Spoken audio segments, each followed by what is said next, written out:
degree in chemical engineering from Washington State University. Go Cougars! Go Cougars! For the next 20 years, he honed his skills in problem solving and was needed in many, many situations where he saved the day.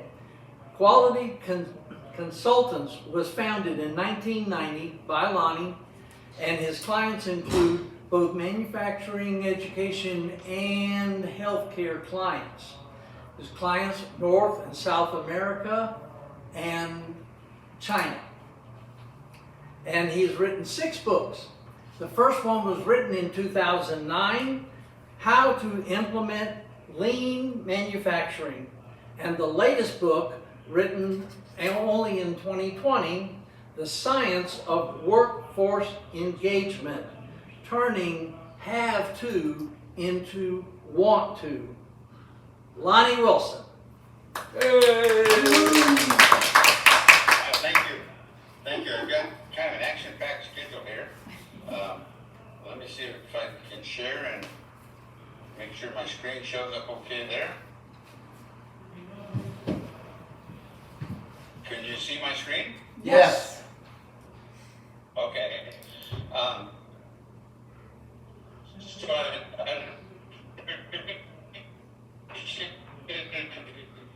if you could hold your questions to the time at the end, and one of the deals I make with every time I do a webinar is that if you want the slides in dynamic format. Hey Lonnie, I need to interrupt you. Email, and I'll send you in to go over, and you can accommodate it there at that end. I'm with that. Let's proceed. Hang on, Lonnie? Lonnie, Go ahead. this happened last time too, where the online. Yeah, I can't hear you. Can you hear me now? No. Yeah, now I can hear you. Okay, last time we had the same problem where once the slide deck came up, the audio went bad. We need you to go to your bottom left and just turn off your camera so that our poor internet can handle both your sharing and your audio. Okay, let me do that. Perfect, thank you. You betcha. Okay, so if you can hold your questions to the end, and then we'll take care of them. So you might want to grab a piece of paper and a pencil, and so you can jot down some thoughts. I'm going to give you a bunch of stuff here, and to be honest with you, it's more than I originally intended. But as this thing evolved, it just got bigger and bigger. Rob will tell you, brevity is not my strong suit. I wouldn't say that. But we'll start out with the Deming quote. The topic is really competition or cooperation, and in the real world it's the make or buy decision. We're going to go through what I call 5 eclectic thoughts, just eclectic thoughts that apply to what we're talking about here.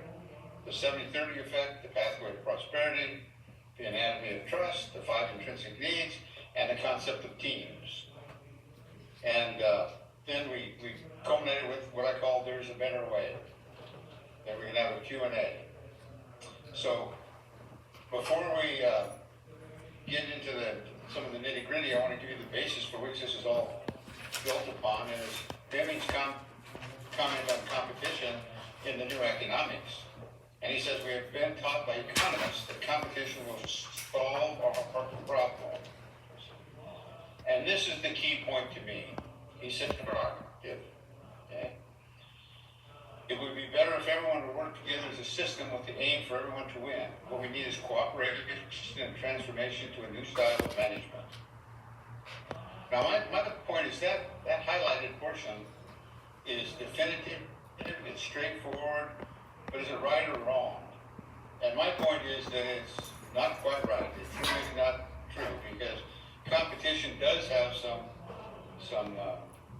good value to it. It's not all destructive.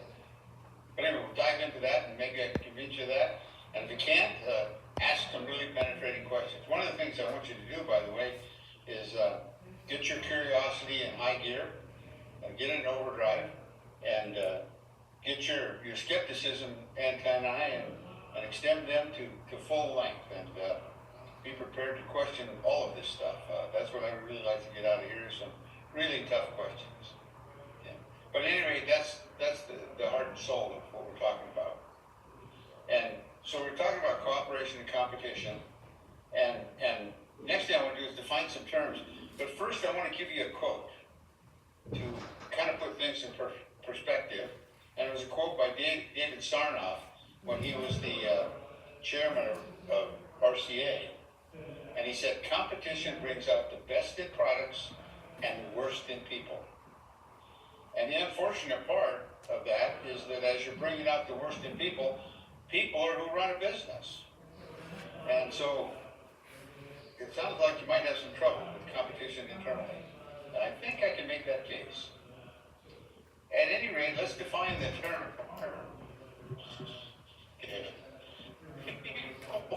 Think of competition as being the opposite of cooperation. It really is not. They're a long ways apart. But the opposite of competition. Conflict is two or more entities are fighting for the same goal. Somebody wins, somebody loses.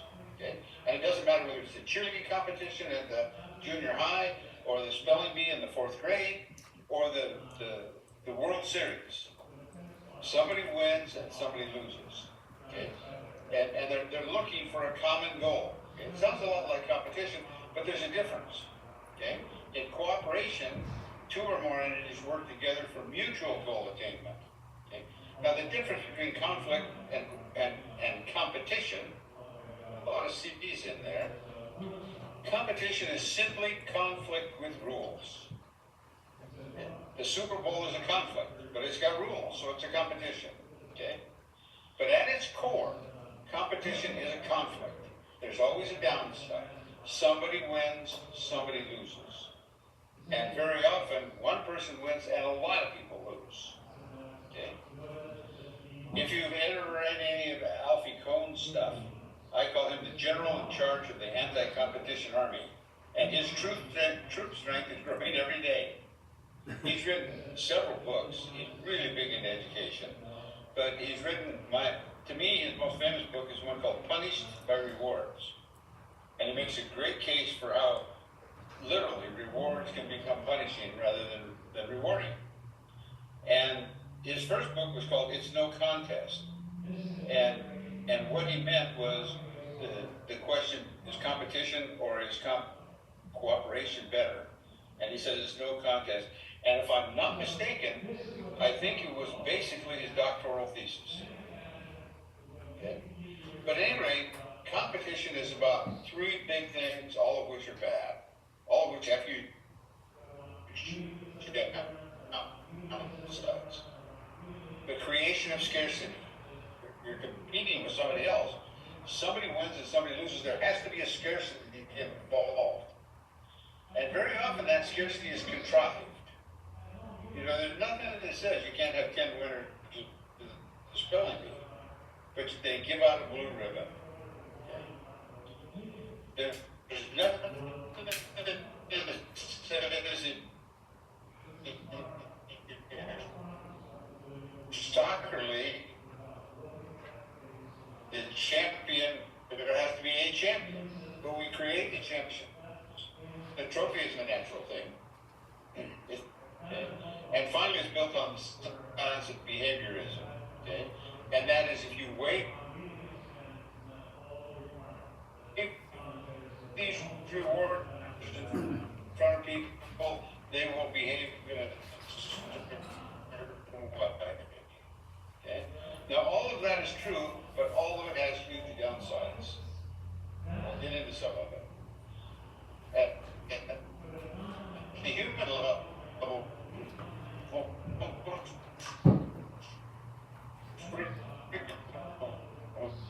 you're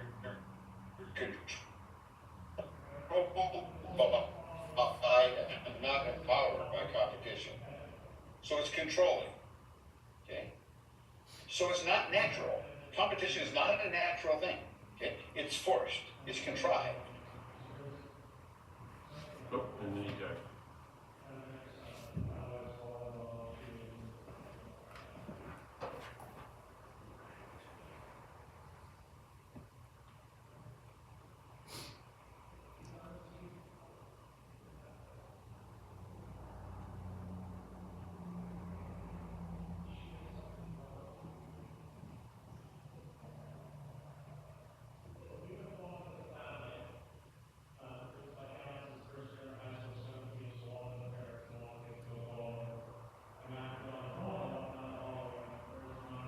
Acculturated, that is the natural good, just as Dr. Deming says. Science, economists have said, hence it's seldom challenged.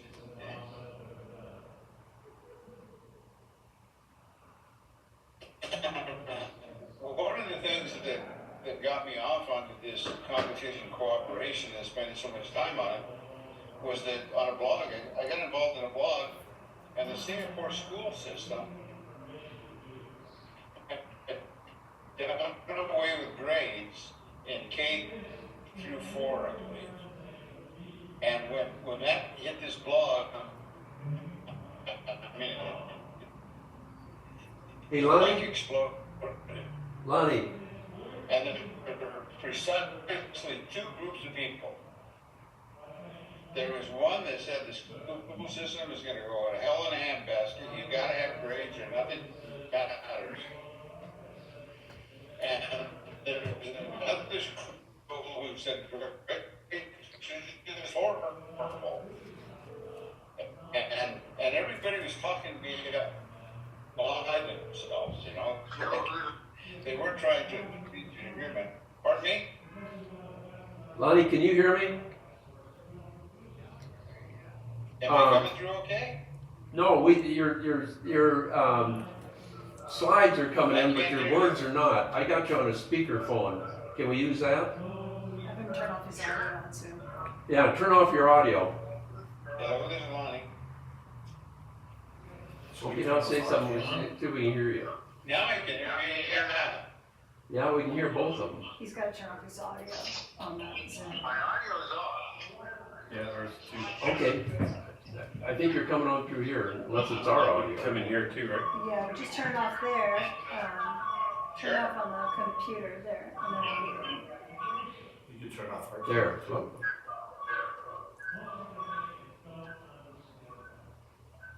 Okay, but you can see the slides? Yeah. What's that? And now we can hear you. Oh, Okay. I don't know where that X is for. I think we still have a feedback though. I'm real sure. Right, that's right. I can hear Rob perfectly. How about now? Okay, I think we're good Can you here. hear me now? Yep.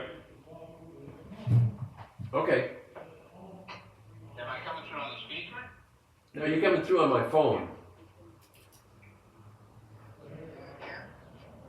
We're good now. Oh, okay. But anyway, I was talking about the Singapore school system doing away with grades, and on this blog, one guy said, well, competition is okay if it's healthy competition. And 3 or 4 other people chimed in, yeah, healthy competition is a good idea. And I had the audacity to ask the question, what's healthy competition? And they weren't talking about healthy competition, they were talking about fair competition. If the rules are known, it's graded fairly, etc. But it's still competition, okay? And it made me think, what's healthy competition? So I spent some time working on that, and this is what I came up with. There's really 2 types of competition that can be healthy. And one is what I call individual competition. This is your 4th grader coming home from losing the spelling bee and crying, or your 9th grade daughter coming home and having been eliminated from the cheerleading competition and just distraught beyond all belief, but she lost all her friends. Okay?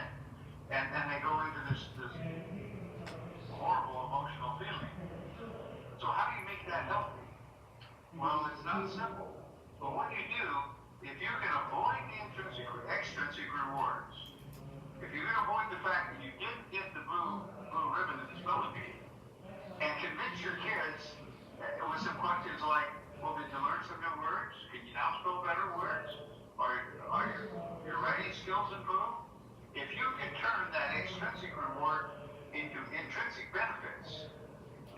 be a winning proposition because the person has grown and developed.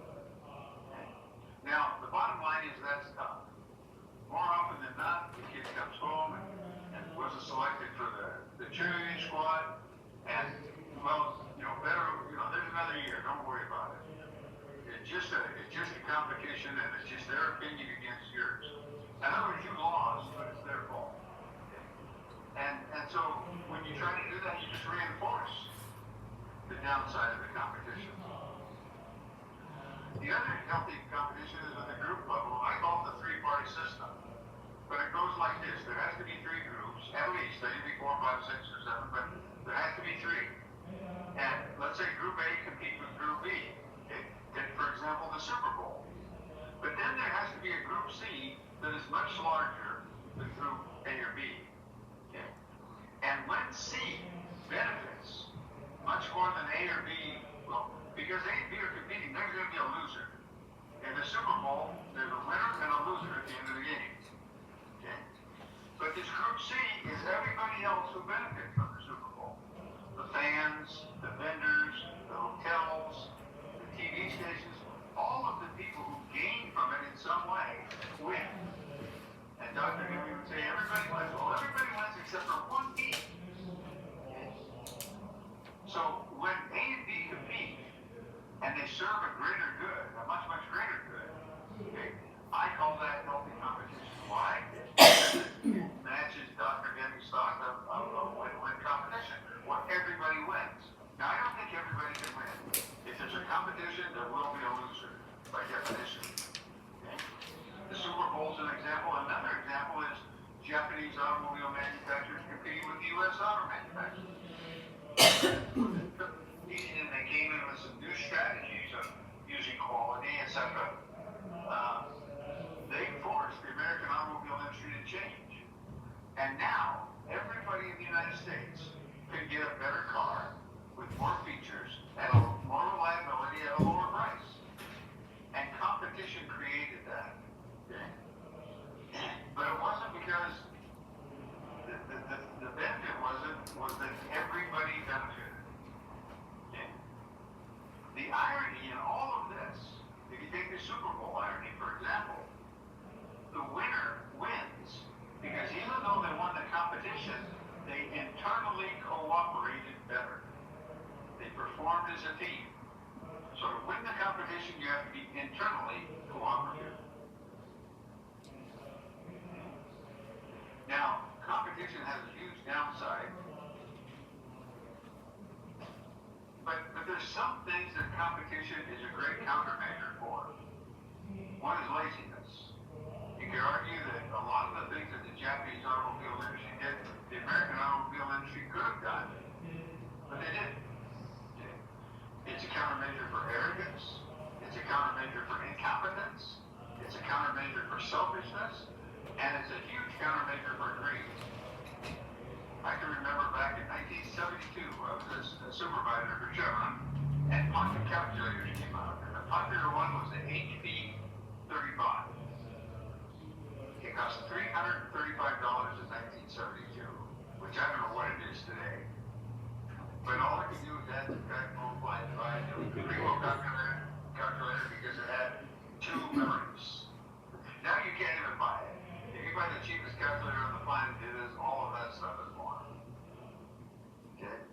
But the question gets to be, why don't we question these concepts? Why don't we question competition more? Why don't we think grades in school are bad? Well, the bottom line is we're taught to. We're taught that competition is good from preschool forward.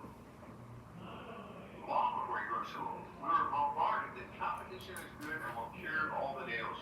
Just what Dr. Deming said about the economist. And I call it the snake oil of the economic world. Okay? Cooperation in school we call cheating. Cooperating in business we call collusion. Yet every manager wants those people that work directly for him to cooperate. Now you can compete with other people, but you gotta cooperate with me. We have to understand that belief in competition is not learned intellectual. It's endemic to culture. In other words, you were talking about it without anybody ever talking to you about the merits of competition or not. We learned it early in life, and it has been reinforced by generations of modeling by others. It was unconsciously learned and has repeatedly been unconsciously reinforced. Just a check. Can you hear me, Dick? Yep. Okay. But competition and cooperation are kissing cousins, and they have a boundary that separates them. And entities define the system they wish to optimize. Okay? It can be your work cell, it can be your value stream, it can be your division, it can be your plant, it can be your corporation, it can be your industry. Pick a boundary. It doesn't matter. The system that you wish to optimize. Then within that system, people attempt to cooperate. They don't always cooperate, they attempt to cooperate. But outside those boundaries, they normally compete. And this is the creation of silos. When a manager creates a sales organization and rewards people for how the sales organization performs, he's creating the silo. And his system of interest is the sales organization. So within that sales organization, they'll attempt to cooperate. Outside of it, they'll compete. And they'll compete with the engineering people by saying, you put more features on there, that's going to cause more things to go wrong, where you need more maintenance work. It's not going to sell any better, so we don't want those. Okay. Anyway, shifting gears a little bit, I want to talk about 5 eclectic concepts. These are 5 concepts that play deeply into the concept of cooperation and competition, and are necessary to understand if it's really healthy or not. The first one is what I call the 70-30 effect. And just an interesting tidbit of trivia. But when we started studying the Japanese auto industry in the 70s mostly, we found that 70% of the value added that was put into an automobile in a Japanese assembly plant came from the outside in terms of sub-assemblies. 30% of the value added was created at the plant itself. That was exactly the opposite of what happened in American automobile plants. 70% of the value in the automobile plants in America was added in the plant. And they had places where they were building radios and making windshields and doing engines and transmissions. Meanwhile, the Japanese were farming a lot of that out. Okay? And that challenged the American model of a fully integrated business. And people quickly learned if they wanted to compete, they had to change that model. Okay? It catalyzed the auto industry to outsource, and they led the world, not the world, the United States, in outsourcing. Ford was the first to really do it. I got deeply involved with the Ford City plant. It was a world quality plant that they sold. And people said, why would you sell something world class? Well, they sold it because they wanted to outsource those things. It dramatically changed the make or buy issue. Now, outsourcing was in. I didn't notice that. That's a funny question to say. Outsourcing was in. It created the concept of core competencies. Work on your core competencies outside, outsource other things to others who are very likely better at it than you. And it also created supply chain managers. Nightmares. That's called the 70-30 effect. The second one is what I call the pathway to prosperity. And it's really simple. You connect with people, and then through those connections you create relationships. As you build those relationships, you create trust. As you become more trusting, that creates cooperation. Cooperation then creates synergy, and synergy leads to success. That's what I call the pathway to prosperity. We'll come back to this at the very end. The third eclectic concept is trust.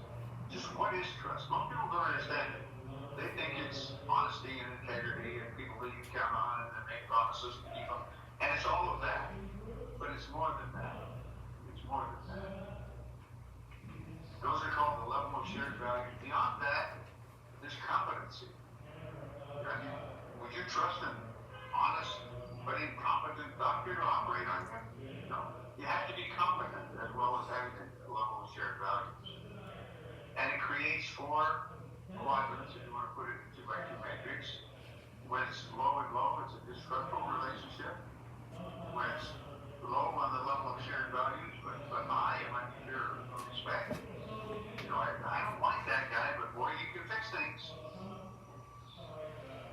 it's low on competency but high on shared values, it's affection.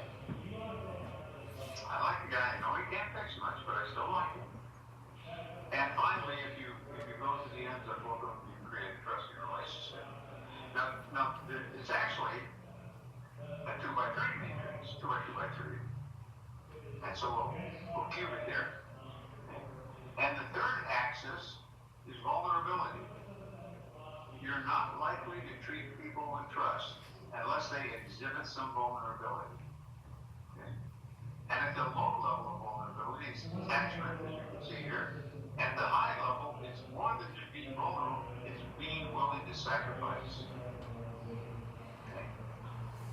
And if, for example, in a well-run automobile plant, you will sacrifice maintenance, and maintenance costs will be high, so you can acquire machinery availability, and that makes the plant run better.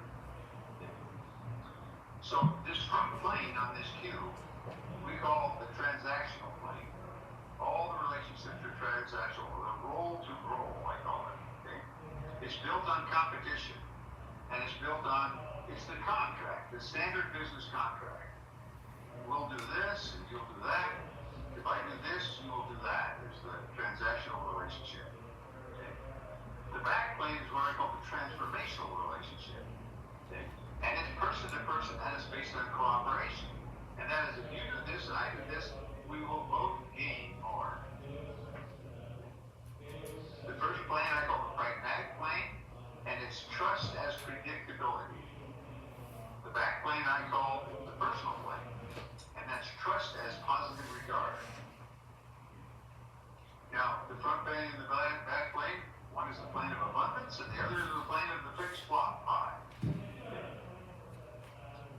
In contracts, if I win, you lose.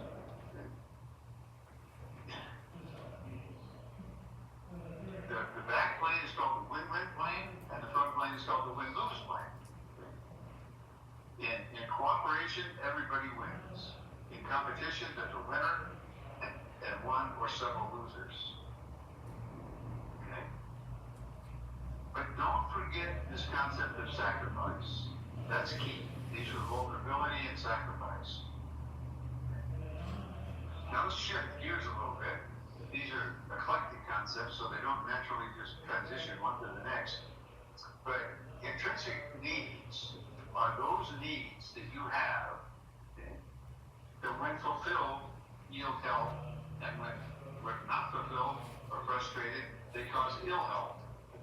Extrinsic things are called motivators. Money, vacations, country club memberships, pats on the back, attaboys. Okay. All of those things that come from the outside are called extrinsic motivators. The ones that are intrinsic are just that. They're inherent. They're internal. Okay. The first and the biggest one is autonomy. And autonomy is not doing exactly what you want when you want. Autonomy is acting with a sense of volition. Being able to impact those things that affect you, even if it's just getting your voice said. Competition is the second. The competence. And competence is being effective and being seen as being effective in your work and activities. And the third natural intrinsic motivator is called relatedness. Now, the entire psychological world agrees on those three. You won't find any reputable psychologist that will disagree. The fourth one has a little bit of controversy to it. And Desi and Ryan didn't include that in their set of, in their system of I can't remember the name, the self-determination theory, pardon me there. And I talked to Dr. Desi about it, and I think I just disagree with him. But most psychologists consider meaningful an intrinsic need. People have a need to do meaningful things in their life. Okay? And meaningfulness is contributing to a cause larger than yourself. And the fifth one is really controversial. It's called challenge. But in the business world, you want to use it. And I'll tell you why in just a second. Challenge is stretching your skills and abilities and growing as a person. Okay? First, there's no question it's it's intrinsic at some level. The only question is how intrinsic is it? You might have read some stuff by a guy by the name of E.I.G. Symbiotic, and don't ask me to spell it, but it's a tough word. But he wrote about flow, intellectual flow and emotional flow, and it's people who are getting involved in something, and all of a sudden it just takes over what they're doing, and time just flies. You know, pretty soon they found out they've been working 10 hours on this project. It can happen when you're doing woodworking out in the garage, or maybe reading a book, or who knows what. Artwork is one of, I know people who got into painting, and they'll paint for 4 or 6 hours, and somebody say, well, are you going to eat lunch? And they say, well, you know, when is lunch? They say, well, 3 hours ago, you know. So, all 5 of those, to me, are the intrinsic needs. Okay? Now, again, shifting gears to a separate topic, I want to talk about teams and other groups with common objectives. Okay? So on the x-axis, we have goal orientation. On the y-axis, we have interdependence, not independence. Not dependence, but interdependence. And interdependent, A is dependent upon B at the same time B is dependent upon A. Okay? And there's one other factor, and that is the willingness to sacrifice. Remember sacrifice working its way back there to the transformational plane? Okay, and that's a willing to sacrifice for the common good. I was just watching a soccer game in the World Cup of Clubs, and a guy was standing right in front of the goal. He had a great shot at goal. There was another guy 3 yards to his left who had nobody between him. I mean, it was just a tap in. And instead of taking the shot on goal, he passed it to the other guy, and the team scored. If he had taken the shot, the keeper had about a 50% chance of stopping it. But he sacrificed his own little glory for the greater good of the team. They ended up winning the game too. But these groups include 3 groups. These are 3 groups that I inherited from Russell Haycock's talk on this subject. But there's a collection. He calls them a collection. And a bowling team is a collection. It's not a team. We call it a team. But in a team, the performance of one person impacts the performance of other people. Okay? A basketball team is a real team. The people have to work together. They have to coordinate. Okay? But like a biology class, they work together. You know, they do some projects, but at the end of the class, they all have to get out the door. And so they cooperate to get out the door. Okay? But it's not a very high level of interdependence, you know. Going up a little higher on the scale, you know, you might have a baseball team. Compared to a bowling team, there's some cooperation that's required on a baseball team. The relays from the outfield, the double play, the pickoff play, the throw from the catcher to second base when somebody's stealing. Those things are coordinated, and it takes a common effort to work on them. Okay? But the highest level is teams, real teams. And world-class corporations, if they're really world-class, is a team. A soccer team is a team. Year in and year out, you will find out that a group of players that are put together, that coordinate, work hard, and help one another, will be a team of all-stars. It happens all the time. The best I have ever seen and worked with is a Navy SEAL team. Actually, I've never worked with them, but I had a client who was an ex-Navy SEAL. He had just retired, and he was looking for guidance in his business, and we would talk late at night about the relationship between his SEAL team and business. Okay? But they are truly willing to sacrifice in the most sincere sense. And that's the key that you have to have. You have to have this willingness to sacrifice for the common good.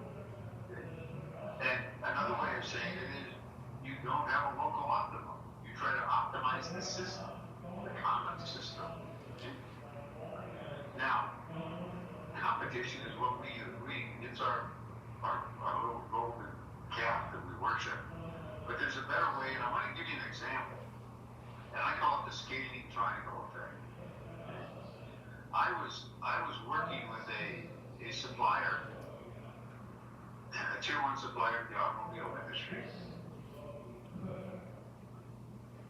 Oops, pardon me, I'm getting ahead of myself here. Let's look at an example of what happens in a tier one automobile company. Let's say you've got company A, and they're making some product, I call it an axle, and they ship it off to company C, who assembles it. Company B makes a wheel, and they ship it off. Okay. It's received at company A, and company A assembles them, and off they go. Okay. Now in this three-company model, oh, and by the way, that company C, for getting all this wonderful stuff from A and B, they give them money. Now, what happens at the interface between A and C, or B and C, when there's a problem, or when someone wants to improve? Let's say this is a tier one automobile company, and the automobile company comes back. They said, well, we want you to change this and make this thing. If you make this thing, we'll do that for us. And companies do that. We'll do that. But they can't do it without the help of the company. What do you think right at that interface? You moved away from it. Okay. Can you one, we're gonna do it, no problem. If you're like me, you know what the first question is. The first question is, okay, what's in it for me? And how are we gonna split this? And so immediately you have a fixed pie. Immediately you have competition. And that's how most American systems work. Let's look at a different example. Okay, pardon me. So does this model promote competition or cooperation? Is this a transactional relationship or a transformational relationship? Now let's look at two models, two typical American models. And one is what I call the do-it-yourself model, the model on the top. Okay? If we make the wheel, make the axle, put it all together in assembly, we've got complete control over it. Or we can subcontract it out. We can make it, or we can buy it. Well, the advantage, if you want to do it right, do it yourself, is the make it decision. That's kind of the American approach of individualism. Rugged individualism, we'll just do it ourselves. The problems are you the most skilled at it? And can you make improvements better than other people? Okay. The advantages are that you can decide faster, at least you think you can, and you think you have more control. And when you make an improvement, you don't have to share the gains with anybody. Okay. So that's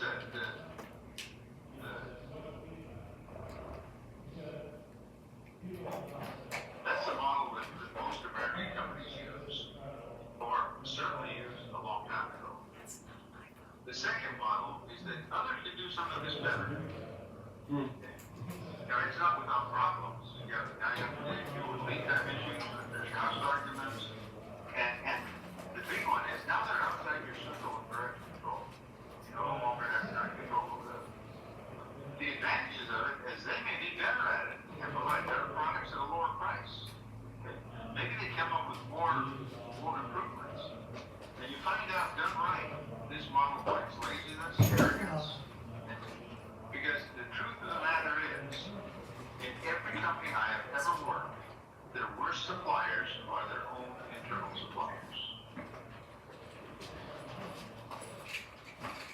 Package manufacturers are more likely to use this system, and typically they do it much better. Okay. Example to follow. Power?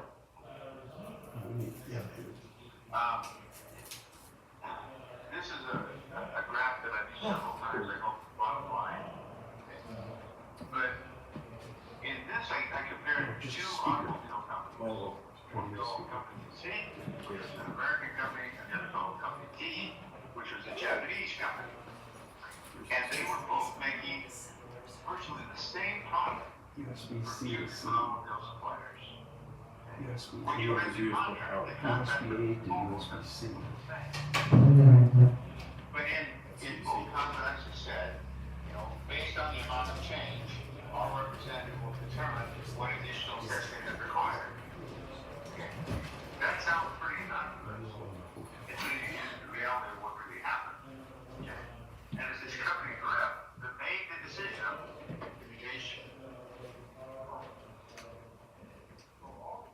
C to C.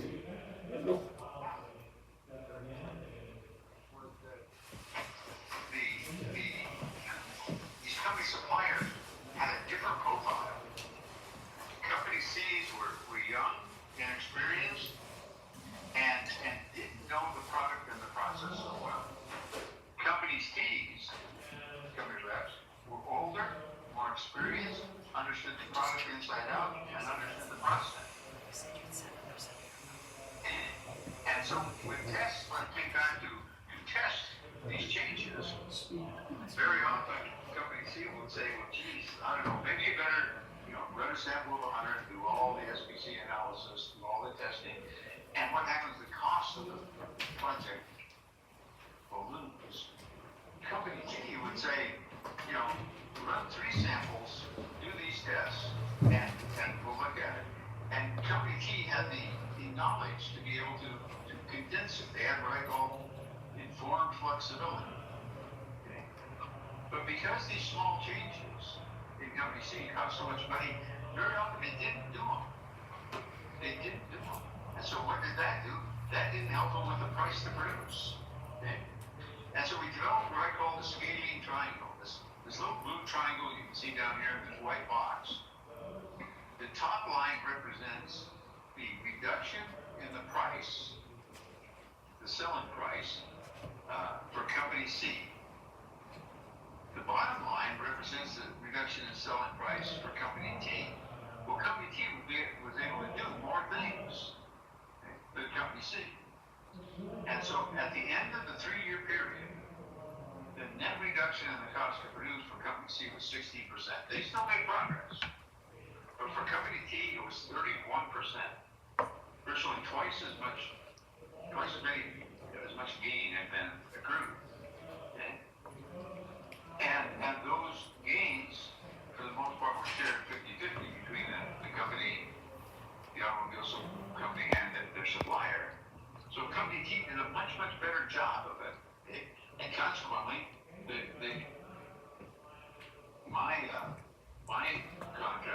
my contact, the client, made more money as well. Okay. But what they did, and when you read the wording, it was identical. How they did it differed dramatically. So, company T excelled operationally better. Check my spelling. They had strong standards and were more skilled. So they had a better grasp on the competency. They had an informed flexibility. You could make decisions. T could make much more decisions than C. They were more experienced in the field. They knew what it was supposed to be about. They had a greater shared trust with my client. Okay. And all of this fostered more changes, more kaizens, more experimenting, reducing it every day, resulted in shorter lead time, improved quality, and reduced cost. Okay. And just to quote a Japanese Zen term, they found a better middle way, moving towards greater cooperation.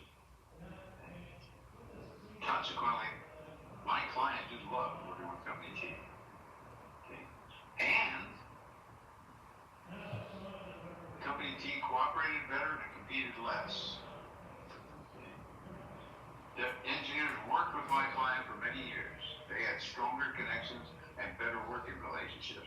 To put it in perspective, if you notice that scale on that 31% was over a 3-year period. Typical contracts with automobiles, assembly plants, are 3 years long. And in that 3-year period, they had, well, actually it was 3-year periods before they changed it. They had 2 supplier reps. In that same 9-year period, company C had 7 supplier reps. And one of them was a college graduate who had spent about 2 months getting training at the home office. Okay. And so when he came in, he was scared to make any decisions. Okay. But they had better connections, which created better relationships. And they had standards, and the individual engineers were more competent in generating trust. Okay. So you can see that the path to prosperity coming up here.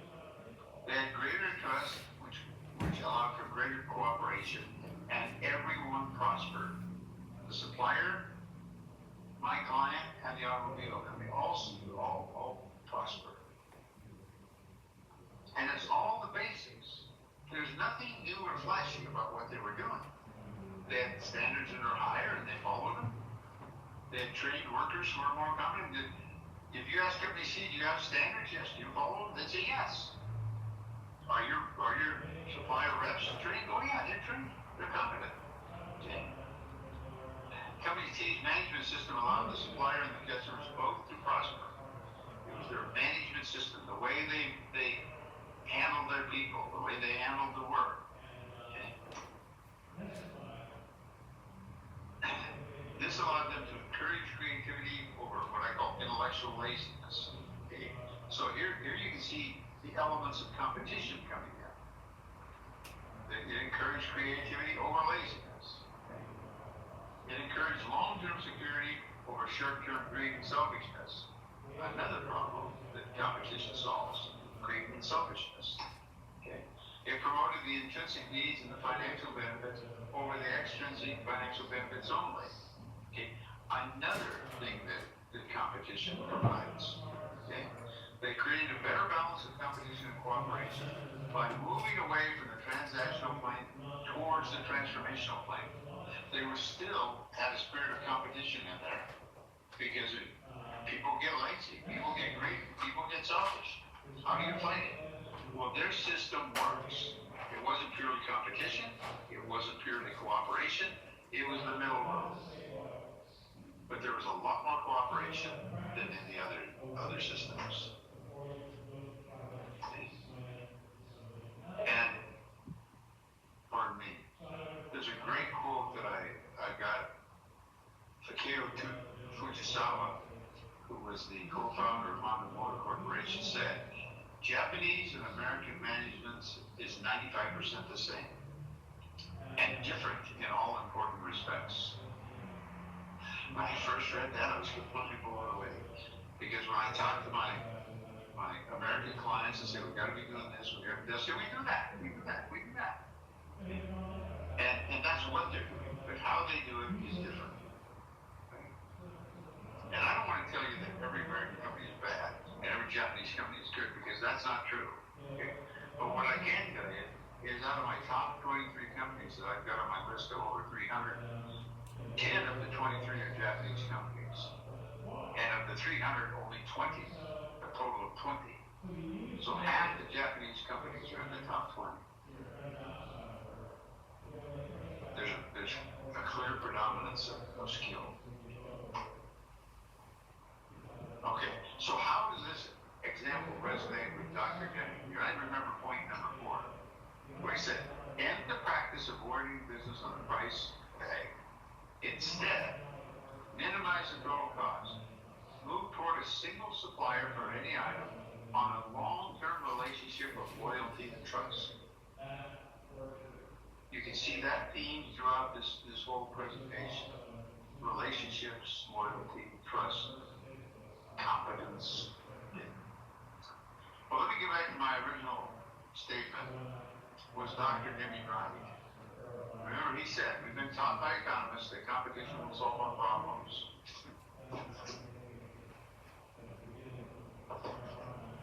Actually, competition we now see is destructive. Very clear. It would be better if everyone would work together as a system with the aim for everyone to win. What we need is cooperation and transformation to a new style of management. Okay. I maintain that that's not technically right. But if I could edit it, and he would come back and say, Wilson, what do you think this should say? That'd be cool. I would say this. I would say we've been taught by economists that competition will solve our problems. I believe that's true. Actually, competition we see now has a significant unaddressed downside. I don't think it's destructive. I think there's an unaddressed downside. There's an upside to it too. We saw how it works towards creativity and other things. It would be better if everyone worked together as a system with the aim of maximizing the common good. What we need is more cooperation, transforming to a new style of management. So if he asked me, would you please edit this paragraph? That's what I would say. And I think that's closer to the truth than what he says. Because I don't think competition is inherently destructive. I think we're just not very aware of it. And it has some destructive qualities. Okay? Well, thank you. I think we're just about at the top of the hour. But I will stick around for any questions you happen to have. You can contact me there afterwards. And I cannot avoid being a shameless promoter. I want to introduce you to my last book, The Science of Workforce Engagement. I'm immensely proud of the book. You can get it on Amazon. You can get it in hardbook, back Kindle, or paperback. And if you're a Spanish speaker, there's a Spanish version of it. Again, in all three formats. So, thank you for your attention. And Lonnie, now I'd love you to pepper me with questions. And like I said, I don't know how long we can keep this train open, but I'll stick around as long as you'd like. Kit, do you have a question? So, questions? You can turn your video. Comments? Yeah, we're not really using the video anymore anyway. You can turn your video Well, you can back turn the on, camera, Lonnie. The lag, but Hello. Oh no, Lonnie's back.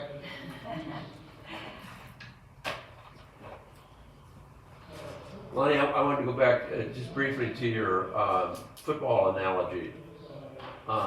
If you look at football as as theater, you have a winning team and a losing team. The losing players probably only make $2 or $3 million per game, or per the last game. I wouldn't call them losers. And the whole theater of the whole thing is what gets me. I don't see them as competitors. I see them as part of this huge conglomerate where everybody there is winning, and I see the losers in that as the American public, where they think everything has to be won, in order to be a man or something like that. I don't know. I'd like to come up with another analogy. Well, I had another analogy because this is back when he was saying, competition between A and B, yes, there might be a loser, but it's to the benefit of C, the greater group. That's the Super Bowl analogy. But I immediately thought of gladiator fights. You have an A and a B, they're competing, and yeah, the audience is benefiting, but somebody dies. So, what is the moral argument for, allowing competition between A and B simply because a larger group of people appreciates it or benefits from it? And, where do you say, oh, well, it's good if 5 people benefit, it's good if 1 million people benefit? At what point do you sacrifice the consequences of the competition? Well, you got to talk into your phone. You're on the phone. You need your phone? You need your phone? No? Is he still there? yes. I don't know. Yeah, he has to talk into the phone. Lonnie, can you hear me? Lonnie? He's got his phone in his hand. Lonnie? Yeah. Lonnie? No, you can't. Hey, could he put on his audio? No. Can't hear you. Can't hear you. Lonnie, we can't hear you. Let me call you back. Can't hear you. Yeah, and I think he may have unmuted. There you go. Okay. Okay. We heard you. Can you hear me now? Yep. Yes. Yep. Now you hung up. Somebody hung up. He doesn't. It's all right. We're getting there. We're all playing.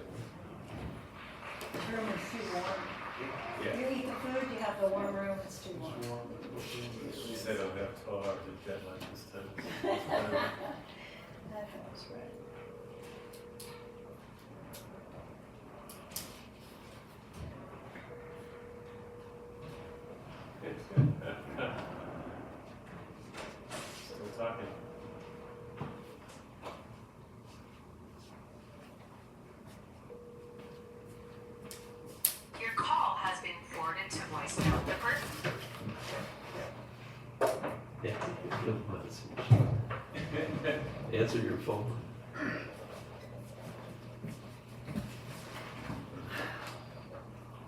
Here, you gotta put that in front of the computer over there.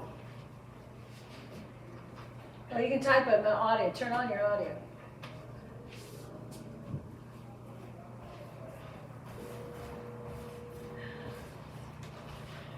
Turn on your audio. We're trying to reconnect to you by phone. You need to reconnect with Dick on your phone.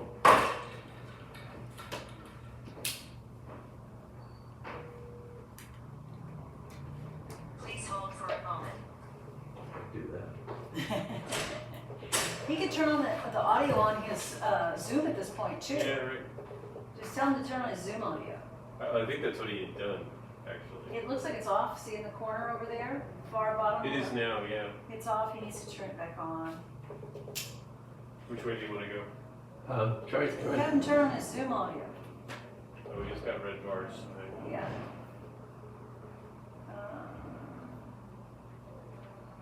Whoop. And they just lost him. Well, he has my phone number, or Yes. phone number. He knows. I mean, it's an interesting concept. What's that? It's the whole A plus B benefits C. You know, my concern is there are people who will take that concept and they'll run with it like it's okay. The internet has allowed large groups of people to compete with other large groups of people. Each side thinks they're benefiting a larger group of people, society, Yeah. with their arguments, and then what have we got? Yeah. A big mess. So, I like his challenge though. what? You know, the competition thing. Yeah. You know, that there is some good competition, and I buy into that.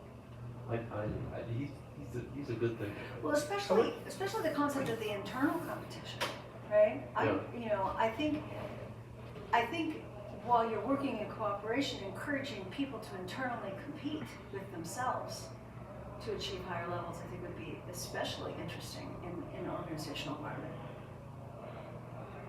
I'd have a challenge with that too. Oh, would you? Okay. Oh, yeah. Like, you know, I feel like it came out of Toyota too, where I've heard this concept that I've tried it before too, but like set-based design. So having multiple teams try and build the same thing because we don't know how to build it. Right. And so you set off multiple teams trying to figure it out. Right. And there is kind of a winner and a loser in the sense that ultimately you got to pick one design. Right. Are you back?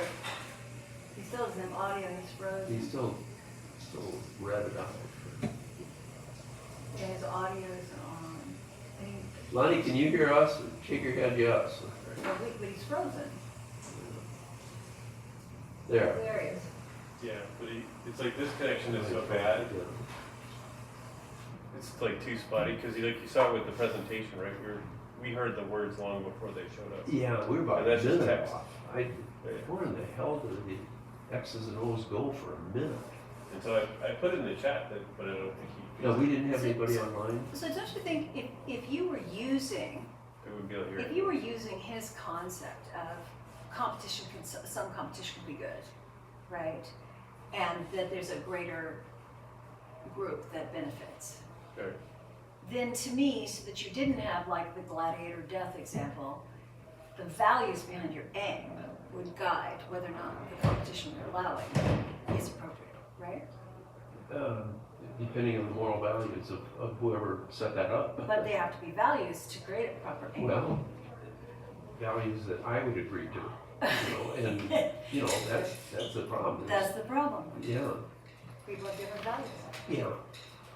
But I guess I was also had a question or didn't follow the concept of, so we had the 3 company models that you spin out, Right. like your chairs and your, Call me. Dude, call me. Okay, I'll call in. which is like, anybody seen The Martian? Or read The Martian? Yes. I've seen it and read it and heard it. Yeah. Did you? This is the easy version, by the If you way. haven't done Project Hail Mary, you gotta do that. Oh, I Listen to love that one. book. I actually only read the book, I haven't listened Oh, to you it. have to listen to Okay, it. now I can hear you. Okay, yeah, we're back again. I don't know what happened to the phone. We're having a brisk discussion about what you said. We're talking about you. But I missed it. I know it. Well, you were the unfortunate gladiator. What I was saying, thinking, is that one like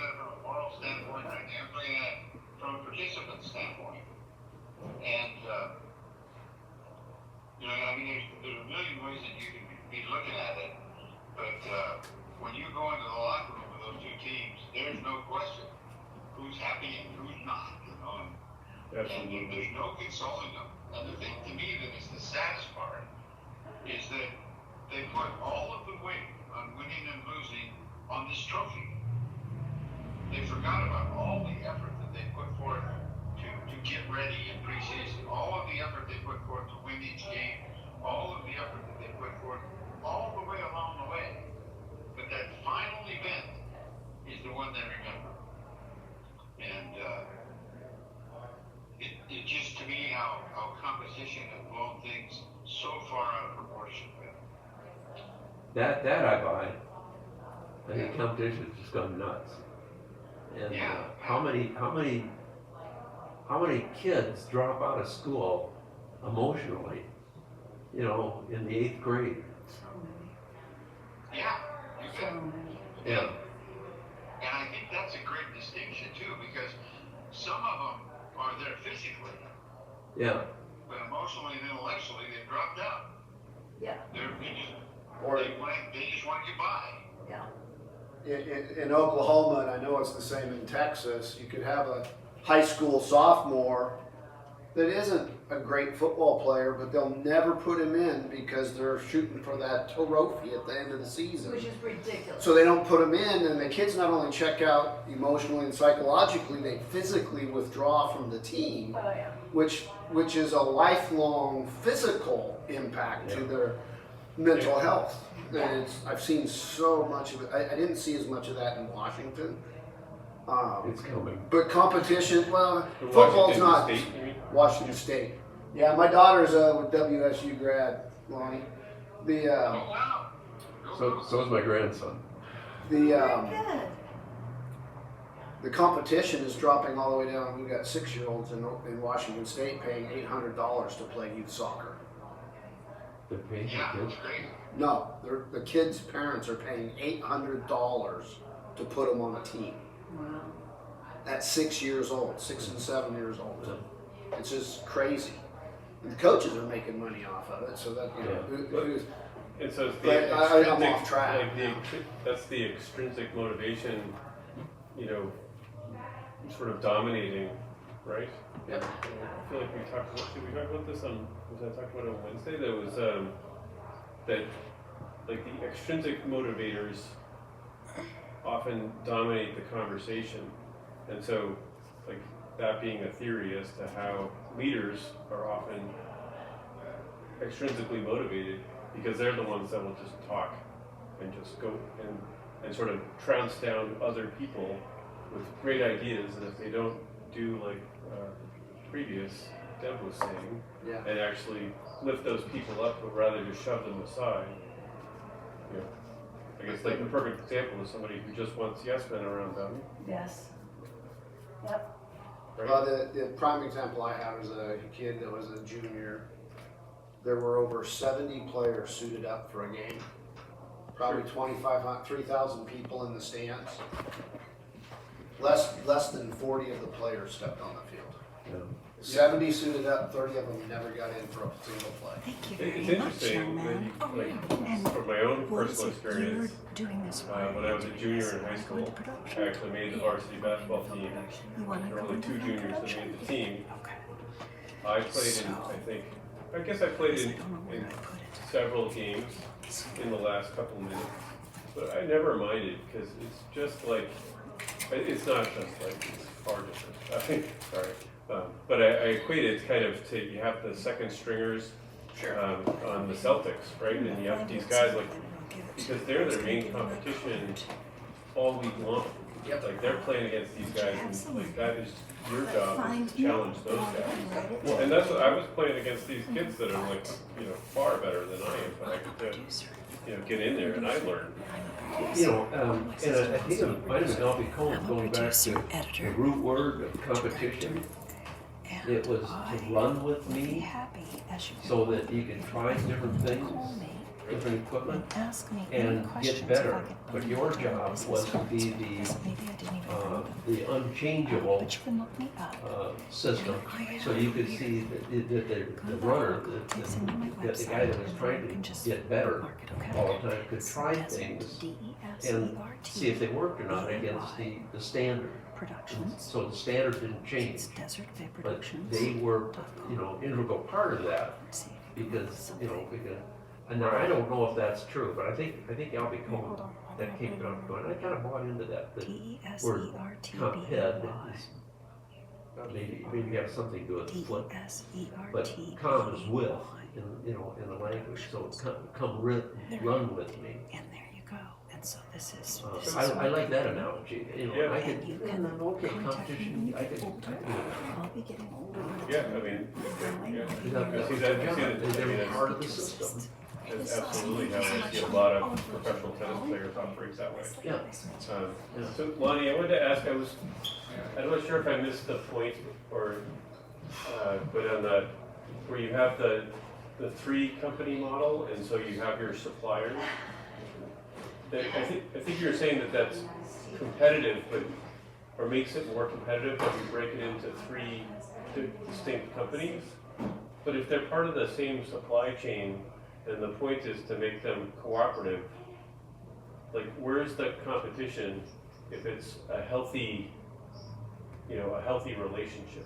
I can see where, like, if you pit one against the other, like one seat vendor against another seat vendor on price, like, sure, that's what we want to avoid, I think. But Well, the competition comes in that this supplier knows that if they don't perform better, they're going to be replaced.